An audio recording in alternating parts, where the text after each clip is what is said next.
Assalamualaikum warahmatullahi wabarakatuh. Jumpa lagi dengan saya para pemirsa di channel Amir Zaim Saidi. Semoga Anda dalam keadaan baik. Topik video kita kali ini adalah hidup berjamaah di dalam otoritas Islam. Sebelumnya tolong di subscribe, di like dan di share. Terima kasih. Bismillahirrahmanirrahim. Bismillahirrahmanirrahim. Asyhadu alla ilaha illallah wa asyhadu anna Muhammadar Rasulullah wa la haula wa la quwata illa billah. Pertama kita mohonkan kepada Allah SWT untuk mengabulkan doa-doa kita di dalam wirid kita ya. Dan khususnya apa yang kita bacakan dalam diwan kita. Semoga apa yang kita bacakan dalam diwan kita tadi istighfar menjadikan pintu taubat bagi kita. Pintu dibukanya taubat bagi seluruh kesalahan kita yang kita sengaja maupun yang tidak kita sengaja. Dan kita bersyukur bahwa pada malam hari ini kita berkumpul ya, sebagaimana sering kita lakukan untuk mengagungkan Asma-Allah SWT dan untuk membacakan salawat kita kepada Rasul SAW yang dengan wirid ini, dengan salawat ini, insya Allah apa yang disampaikan oleh Syekh Muhammad Ibnu Al-Habib dapat kita peroleh, yakni segala kebaikan dan dijauhkan dari segala keburukan dan diberikan pemahaman, disatukan antara syariat dan hakikat. Ada 3 ayat Al-Quran ya yang sering kali kita dengar diulang-ulang oleh para ulama, oleh para kiai yang mungkin perlu kita kembali refleksikan pada apa yang kita sedang jalani. Yang pertama adalah apa yang juga digunakan oleh Kiai Morkes Effendi dan Amir Yasir Ansari di dalam koin dinarnya, yaitu A'udzubillahi minasyaitonirrajim, Bismillahirrahmanirrahim, Udkhulu fisilmi kafah.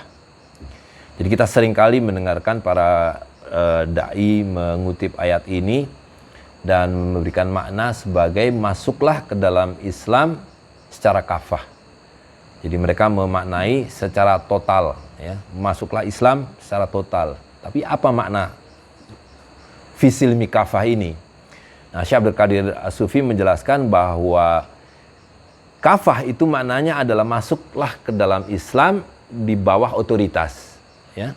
Sangat penting kita pahami kembali hari ini, karena hari ini Islam hilang karena hilangnya otoritas.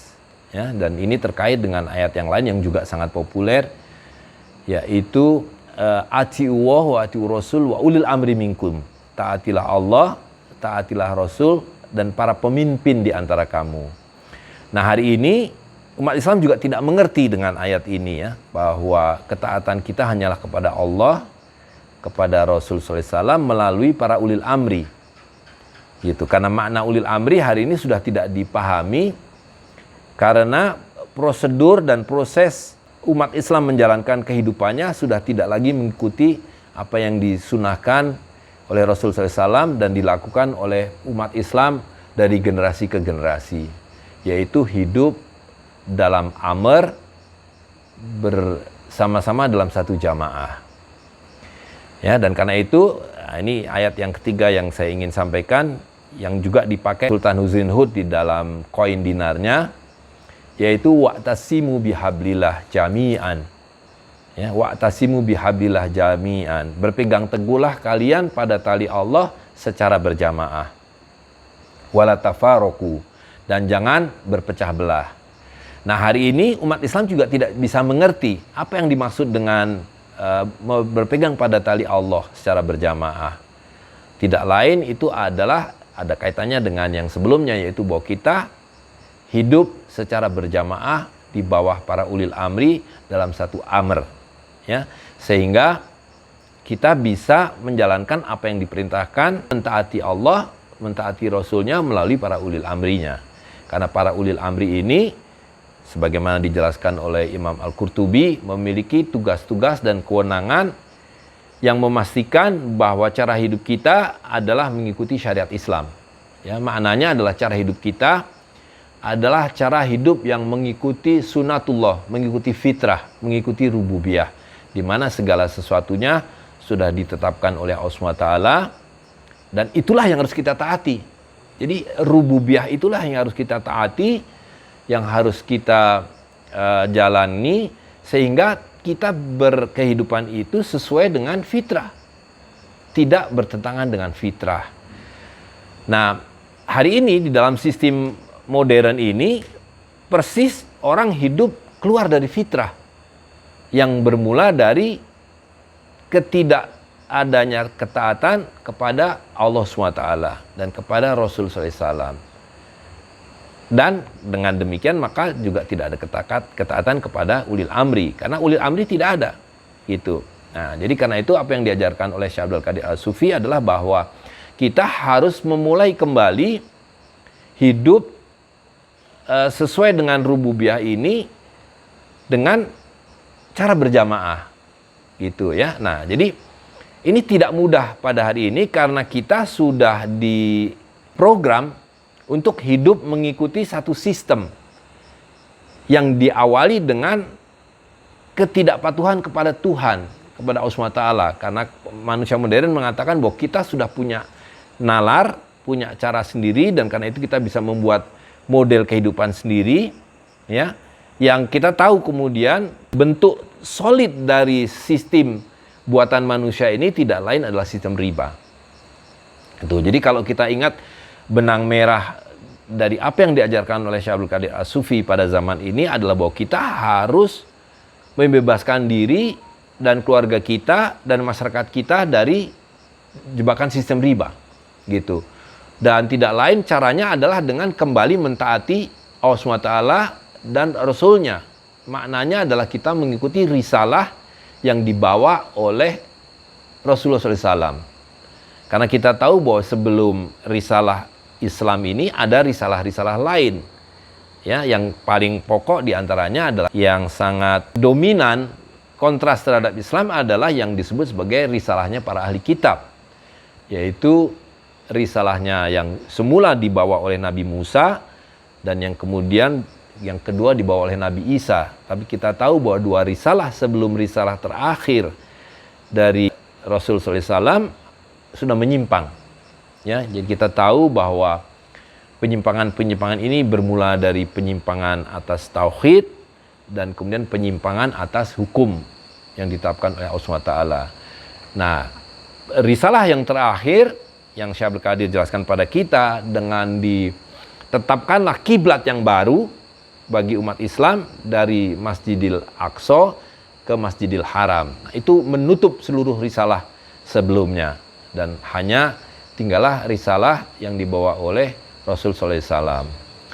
Nah, itu berlangsung dari generasi ke generasi sampai datanglah masa di mana orang-orang mengatakan bahwa kita tidak memerlukan Tuhan. Yang kita sebut sebagai rasionalisme, sebagai humanisme, dan membawa tatanan baru, baik dari segi pemikiran, dari perilaku, sampai kepada sistem kehidupan yang berpuncak pada zaman modern ini adalah berlakunya sistem riba. Nah, tetapi kehidupan tidak berlaku linier, dan Syekh Abdul Qadir sudah selalu menjelaskan pada kita bahwa dengan mengacu pada Ibnu Khaldun, pada Polybius dan sebagainya, bahwa kehidupan itu mengikuti siklus.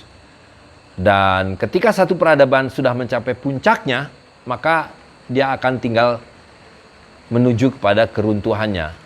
Karena dari waktu ke waktu, satu peradaban itu tidak akan menjadi lebih baik dari peradaban sebelumnya. Gitu. Nah, kita hari ini berada di ambang batas perubahan zaman. Jadi Syekh Abdul Qadir mengatakan one world dying, another being born. Ya, jadi yang dalam proses kolaps dan mati itu adalah humanisme dengan model negara fiskalnya.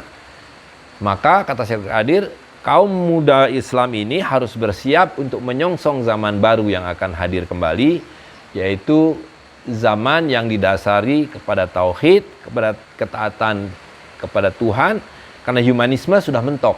Sudah terbukti 300 tahun, 400 tahun terakhir peradaban modern yang mengandalkan pada nalar ini gagal mensejahterakan umat manusia, gagal membawa manusia kepada kebaikan-kebaikan.